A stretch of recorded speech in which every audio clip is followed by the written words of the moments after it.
Good evening, ladies and gentlemen.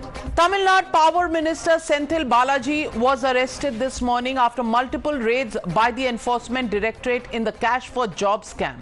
Visuals of him writhing in pain and on a hospital bed fed into the DMK's narrative of a man victimized by the central agencies for standing up to BJP's expansionist agenda. Within minutes, most opposition parties, including the Congress Party, the Aam Aadmi Party, the Trinamool Congress and the JDU, amplified the message of a democracy in distress, a Jantantra under siege by autocratic tendencies, they claimed. Amidst their collective cry of suppression, a few elementary questions just got buried. For example, what happened to the principle of probity in public life? Shouldn't netas accused of cheating the Janta, whose trust they are supposed to keep above everything and to prove their innocence in court? What about the assumption of political vendetta good enough to a reason to stall the investigation into cases of corruptions in a fair and democratic setup? Let's first look at the entire drama that unfolded when this minister, Senthil Balaji, was taken in under arrest by the Enforcement Directorate.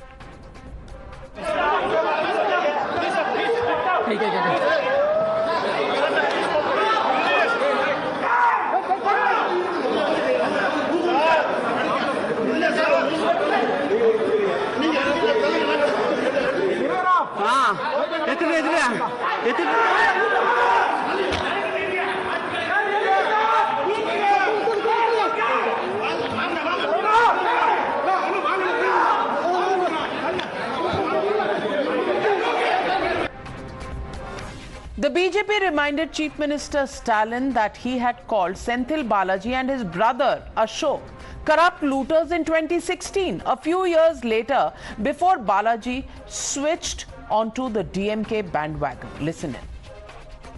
போக்குவரத்து துறையினுடைய அமைச்சராக இருந்து அந்த துறையில நடத்துனர் பணிக்கு 3 லட்சம், mechanic பணிக்கு 6 லட்சம் என்று கொடுத்து ஏமாந்திருக்கக்கூடியவர்கள் லட்சக்கணக்கானோர். இது குறித்து 48 பேர் புகாரும் கொடுத்திருக்கிறாங்க. ஆள் கடத்தல் புகாருக்கு உள்ளான அவருக்கு இப்போது தேர்தலில் போட்டியிட, அது வேறு ஒரு தொகுதியிலே போட்டியிட அவருக்கு வாய்ப்பு கிடைச்சிருக்கு. Not just this, the DMK has cried foul in the manner in which Senthil Balaji was arrested. அப்செக்ஷன் இருக்காரு, நல்லா இருக்காரு. இந்த உருட்டல் மிரட்டல் நாங்க அஞ்ச மாட்டோம். சட்டப்படி சந்திப்போம். This is only the act of the revenge by the union government. You know it. Only அரசின் revengeful activity is this. The only அரசு union government is doing so many wrong things against the states where there is no BJP government. Procedure adopted by the ED is totally illegal and unconstitutional. It's a very cowardly act, and he will come out clean, and our Chief Minister is also standing steadfastly. Not just the DMK. This arrest by the Enforcement Directorate seems to have united the entire opposition, which called this as BJP's vendetta program. Listen in. ये घटना मैं इसको condemn करता हूं.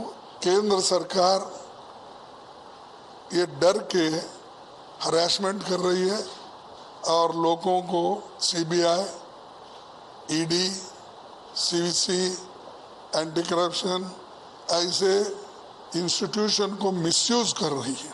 तमिलनाडु सरकार के ऊर्जा मंत्री पे जिस प्रकार से इन्फोर्समेंट डायरेक्टरेट की रेड हुई और जिस अमानवीय तरीके से, इनह्यूमन तरीके से उन्हें गिरफ्तार किया गया है, उसकी आम आदमी पार्टी घोर निंदा करती है और भारतीय जनता पार्टी को एक हिदायत देना चाहती है कि विपक्ष के नेताओं पर ईडी, सीबीआई छोड़कर अगर आपको लगता है कि आप विपक्ष समाप्त कर देंगे या उन राज्यों में खूब वोट बटोर लेंगे, तो आपको बिल्कुल गलत लगता है. उनके बारे में बार बार हमारे जैसे लोग विथ एविडेंस ईडी और सीबीआई के पास कागज भेज रहे हैं, उनके ऊपर कब कार्रवाई होगी? I have seen everybody has protested against that.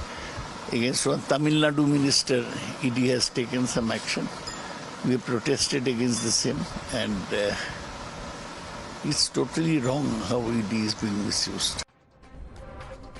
The ED also claims to have found over 1 crore in unaccounted cash deposited in the minister's bank accounts.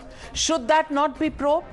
It's a question that many would ask. Is that not the way law is applied to other people in this country, the common man? Or should one turn a blind eye to the fact that the Supreme Court itself has held that there was indeed a case of illegal gratification against the minister requiring a detailed probe, not just by the Enforcement Directorate but also by the state police? Let's listen in to the BJP's countercharge.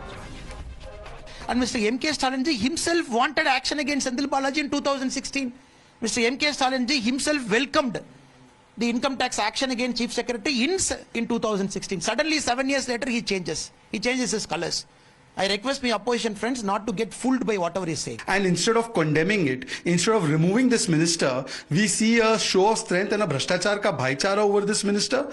Is the Supreme Court, which recently said that investigations must proceed against Senthil Balaji, is the Supreme Court also doing vendetta? And the fact of the matter is that when Senthil Balaji was doing this corruption, it was the DMK leaders who had raised their voice, because at that time he was not in the DMK. So is the DMK now doing a U-turn only to defend the corrupt?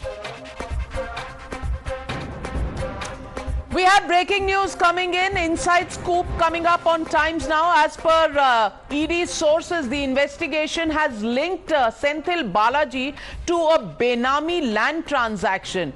My colleague Madhav Das Gopalakrishnan joins me on the newshour.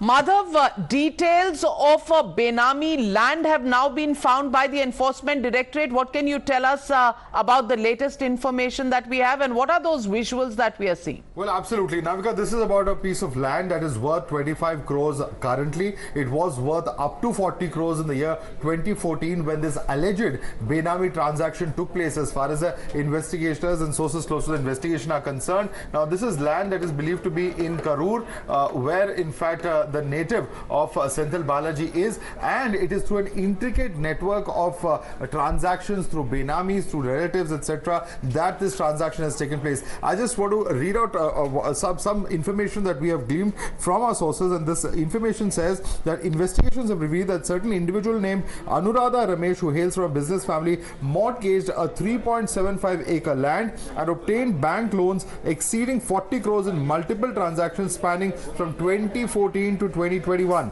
The bank conservatively valued the land at 9 crores in 2016, but its current value is estimated to be 25 plus crores. Subsequently, this land was sold to a Benami of Thiru Senthil Balaji for a meager amount of 10.88 lakhs. This has raised suspicions regarding the sources of funds used to repay the loans taken by TMT Anuradha, particularly as the loan repayment occurred just before the land sale, and as a result further investigations underway to ascertain the origin of these payments. It goes on to say that it came to light that the aforementioned land had initially been purchased by TMC Lakshmi, who has never filed income tax returns or wealth tax returns. An income tax return was filed solely for the year for this land's purchase, indicating a sum of 10 lakhs derived from the sale of old jewelry. However, the transaction with the jeweler appears to be fabricated. Subsequently, Lakshmi gifted the land upon her daughter Nirbala, who is the sister-in-law of Thiru Senthil Balaji. This intricate scheme seems to have been devised to acquire a land with a value exceeding 25 crores for a meager 10.88 lakhs,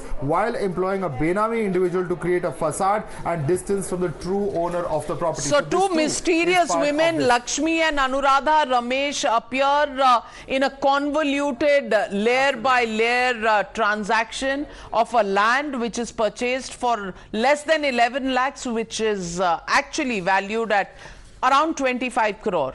Oh my God, if this is true, what is the opposition really crying about? Thank you, Madhav, for that update on this big case. And ladies and gentlemen, that takes me to the legitimate question we are asking on the newshour tonight. Is Senthil Balaji really a victim of BJP's vendetta as alleged by the DMK? That's the question, and that's the debate coming up on the other side.